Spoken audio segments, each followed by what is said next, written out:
Cryptuhan. So ngayon is I'm ready for selling position kapag magsisil ka.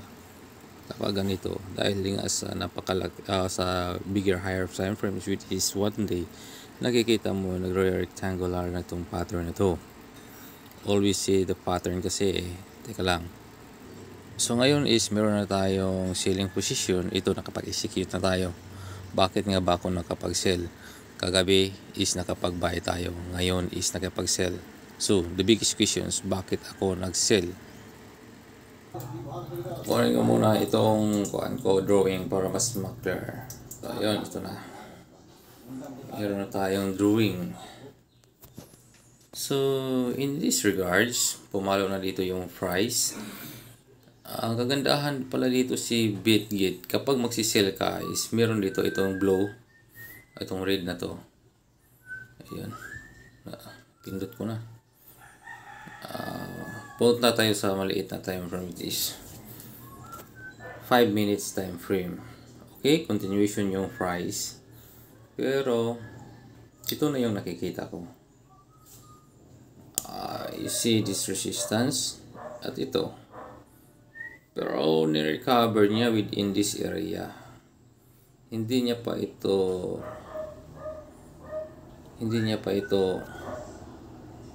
na-break itong mga support na to. Resistance, support.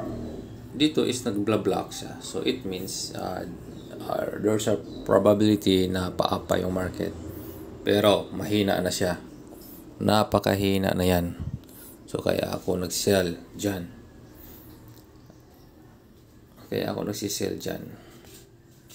Kasi nga, within this area, kung makikita mo, the sellers is willing to sell. And the buyers, kasi ito guys, ang mga buyers dito, kinuha yung stop loss nila. Kasi dito, nag-buy sila. For example, dito sila magbabuy within this week. Tapos nakuha yung stop loss nila, yung SL nila. So, isa lang ibig sabihin yan.